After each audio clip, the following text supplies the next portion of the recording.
The South China Sea is one of the richest maritime routes in the world. With an annual trade value of $3.37 trillion, the hotly contested maritime region accounts for a third of the global maritime trade.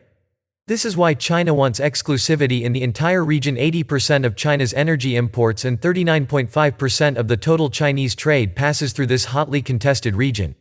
It is also a major source of fish feeding several nations, and has all the oil and natural resources to go to war for. With such high stakes involved in the South China Sea, many parties are getting involved in the region, which could now become the center of a big fight involving some of the fiercest military powers. The South China Sea has remained tense for the past several years, with China bullying around other stakeholders in the region like Brunei, Malaysia, the Philippines, Taiwan and Vietnam. And now, the region is heating up with Japanese, Taiwanese and American submarines prowling in the hotly contested region in a bid to push back against Chinese belligerence. What Beijing wants to do is to pursue its nine-line theory in the South China Sea, which encircles as much as 90% of the disputed waterways, running as far as 2,000 kilometers from mainland China.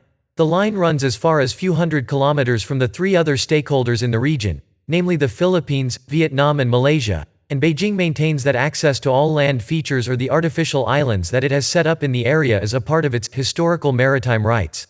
China's own claims exceed far beyond the permitted limits prescribed by the UN Convention on the Law of the Sea, and go deep into the exclusive economic zones, EEZs, of other countries, a serious violation of the convention.